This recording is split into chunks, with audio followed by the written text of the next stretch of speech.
Good evening.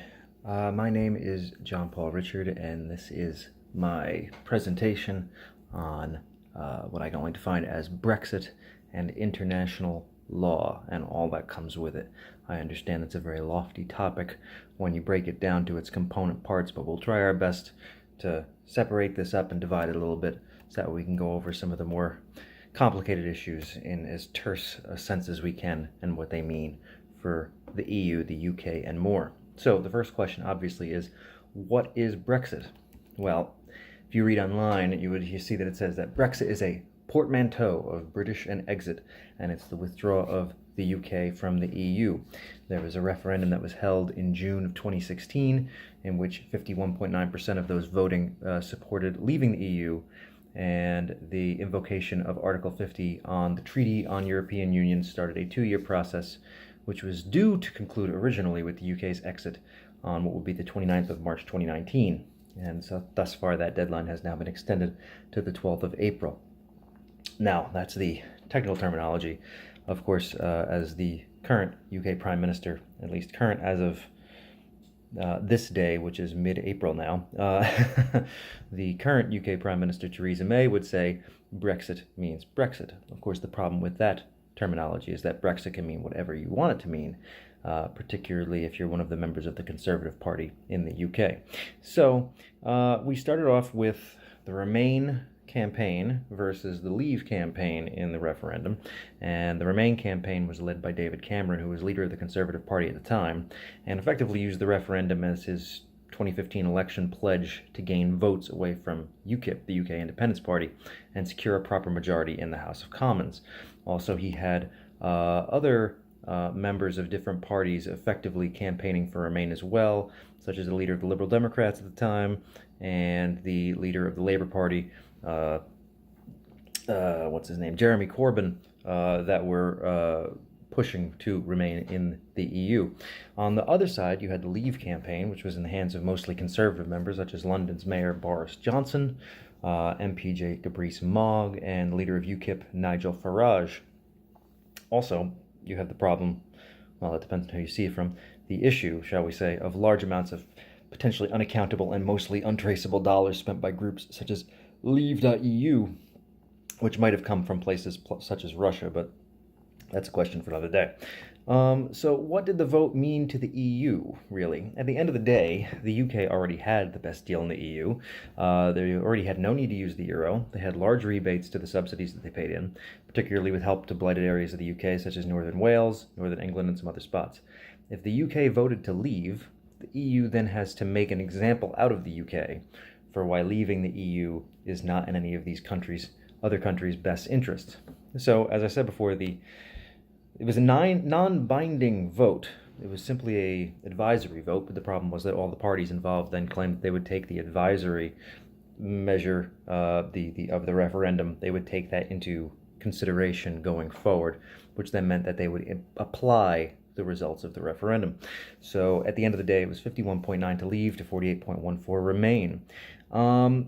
So then that meant that the UK had to trigger Article 50. Now, Article 50 of the Lisbon Treaty of 2009 stated that a country can provide notification in its own constitutional fashion to the European Commission of its desire to leave, which then begins a 2-year process of negotiating a withdrawal agreement with the EU to clarify the separation.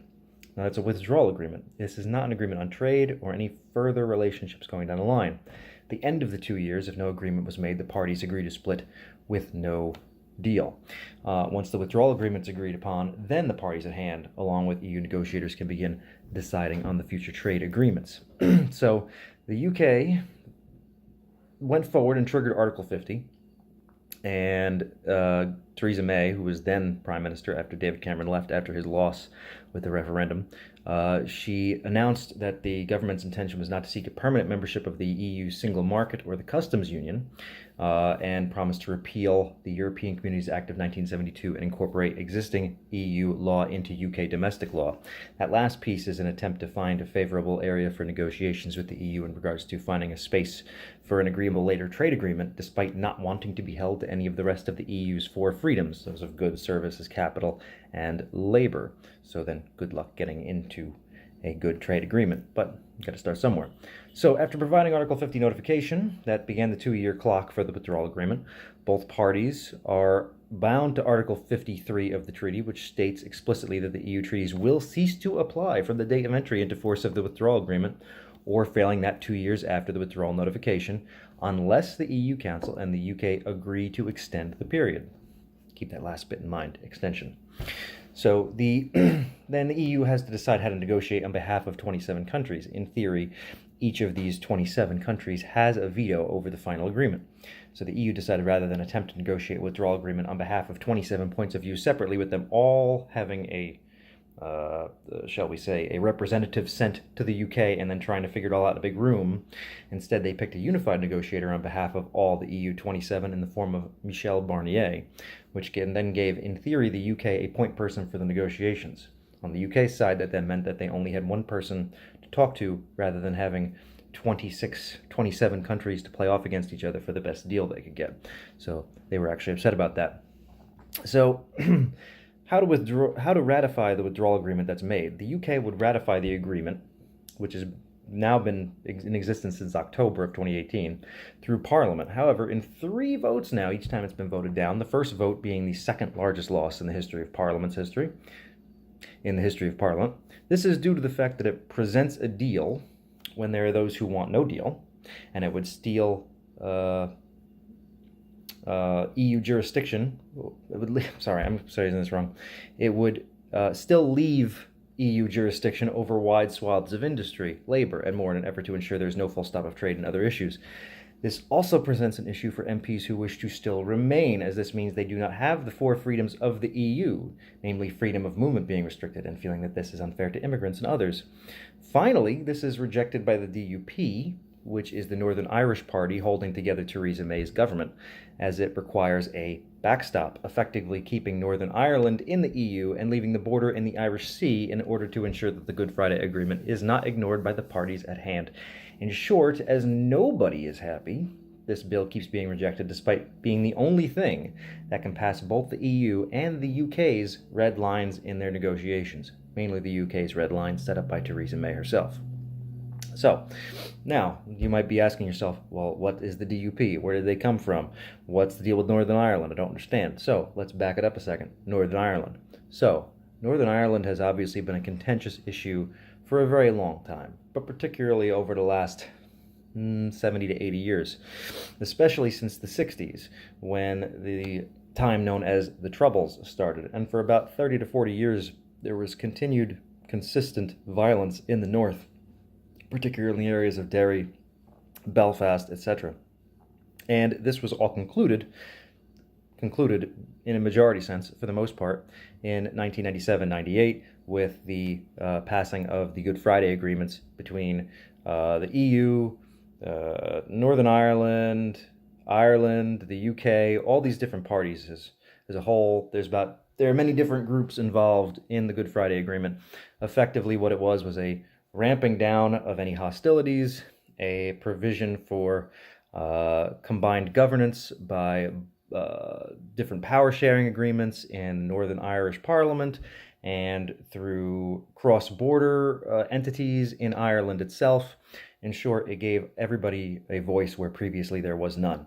And at least for the last 20 years, this agreement has sort of been the glue that has held together the peace in Northern Ireland.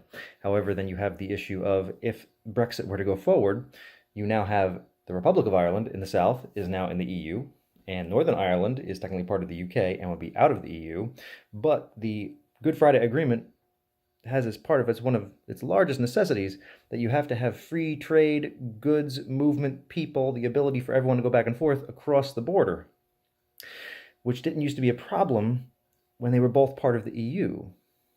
But now that you're going to have a separation, there is theoretically a requirement for at least customs borders and other checks depending on the agreement and the issues that you have going forward in this relationship. And so one thing that everybody seemed to have decided on some time ago was that there would be no hard border in Northern Ireland. But if you have no hard border in Northern Ireland, then where do you put the border that has to exist between the EU and the UK involving Ireland, because you have to have some sort of a border somewhere at some point to ensure proper customs checks, or you're not just ignoring EU law or UK law, but WTO law. In short, you're leaving a lot of room for bad things to happen on an international stage. And so where it seemed to be agreed upon initially was that there would be a sea border. This was the backstop, the infamous backstop in Theresa May's agreement with the EU, that this is the backstop, that we will try, and that's where it'll be if everything else falls through, that the border will effectively fall back to the Irish Sea. However, that did not make the DUP, which is the Unionist Party, which is holding up Theresa May's government in Westminster, very happy, which again comes back to earlier, why her agreement cannot seem to pass. Another interesting part of the problem with Northern Ireland is the issue of citizenship between the EU, UK, and Ireland. So as an example, on March 7th, there were some immigration rules that were published by the UK for going forward.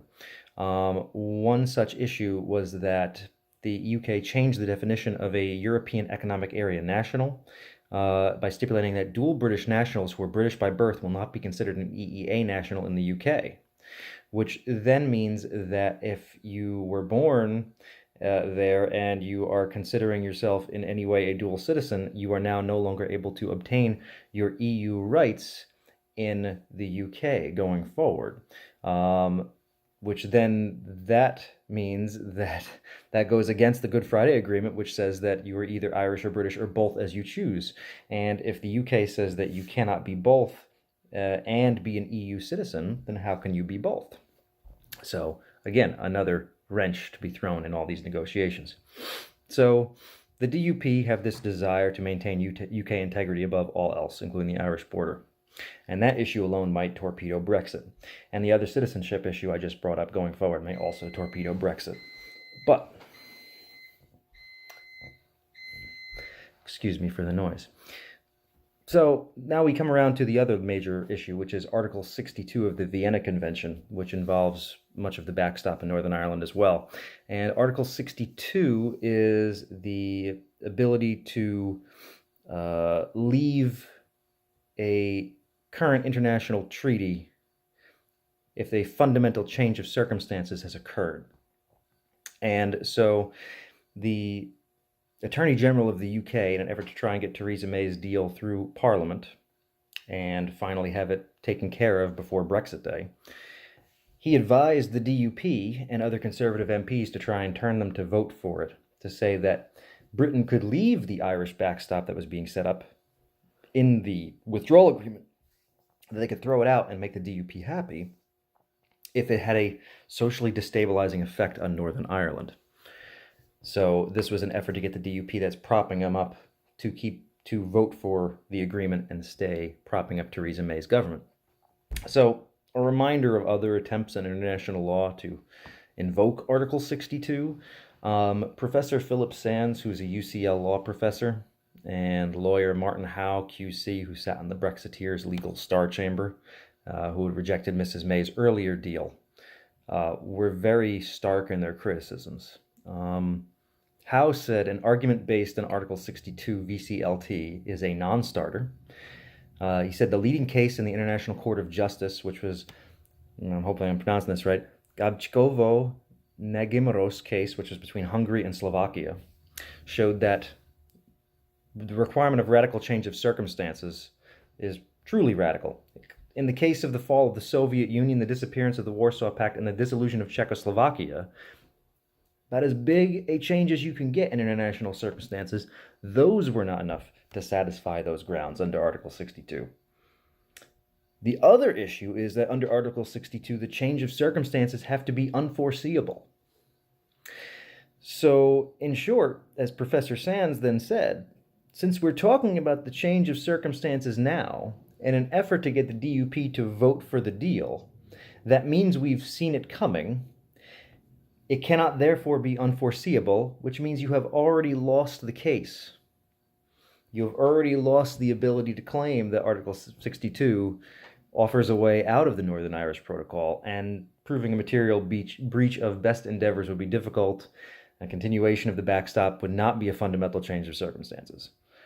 And former universities minister for the UK, Sam Gyimah, believes there is virtually zero chance of this route being successful, and that if the government said it could be, it would be doing so on a false prospectus that MPs could blow up the deal after it was passed. Now, in short, there are a couple of other international agreements, trade issues that I want to talk about before we wrap up here. One, of course, involving trade. So the other option, if there is no deal, would be let's just go through the WTO. We don't need to worry about any other trade or whatnot organizations or issues. So joining the WTO or being a member of the WTO, that sounds great. After all, every third country has rules, and don't worry about any of that. Well, Taiwan has already objected to Britain's post-Brexit WTO services trade arrangement as of January.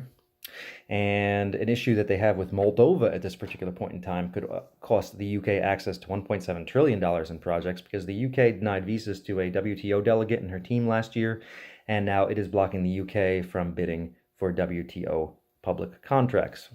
Irony. This all does come down to immigration in the end, it seems. And also then, of course, you have the obvious issues with trade at border points due to international customs agreements. A no-deal Brexit could lead to tailbacks stretching 80 miles from London to Dover, as all the different lorries and trucks face extra customs checks they haven't done before, which will then cause ruin and havoc to the many just-in-time systems businesses, large and small, rely on in terms of logistics for day-to-day operations, and that's just in the UK. Forget Calais and France going backwards. It would be an absolute disaster. And then there are obviously further questions regarding European representation with MEPs if negotiations continue beyond May of this year. In short, the EU needs to decide if these extensions keep happening, how the UK representatives to the European Parliament will be divided, if there will be UK participation in European elections. If there isn't, what to do about the seats that once existed. Do they then take the 73 seats that would have been used by people and to replace them with a pan-European constituency list, or to just drop the seats without any replacement, or reassign some of the seats or existing seats from other countries to reduce inequality or representation? A lot to decide there. So, where are we at now? As of I am recording this, we are after March 29th, but the UK is still in the EU.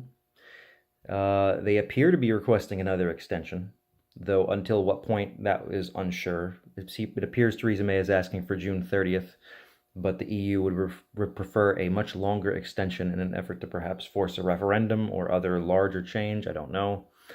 What is clear is that a no-deal outcome would be precipitous for the UK and the rest of the EU, and not just in economic terms, but also in terms of food, medicine, and other important trade and goods. However, lack of an ability of the UK government to seem to come to terms with what it wants, and mostly for Theresa May's party to seem to know what it wants, leaves the UK in quite a bind that it seems to rely upon the kindness of the EU to thus far keep ensuring it doesn't hurt itself at the expense of the other EU 27.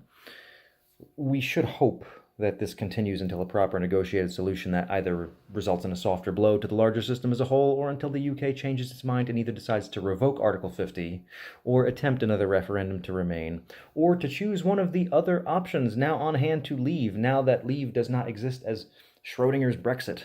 In effect, what it was at the time of the first referendum was that whatever any person inclined to leave can have it mean was what it meant to them.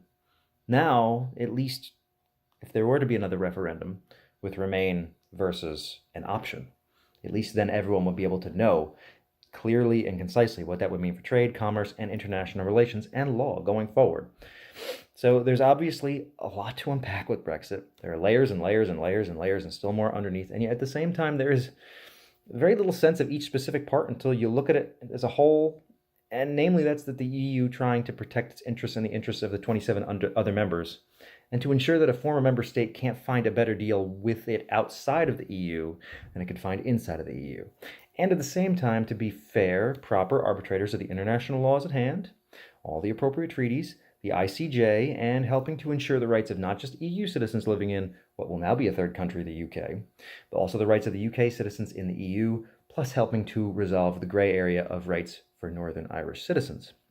All of this on top of making sure that the Good Friday Agreement does not fall apart overnight, and keeping a hard border away from Northern Ireland, as is required by treaty. It's a lot to take in. So far, so good. Here's hoping the UK can finally do their part.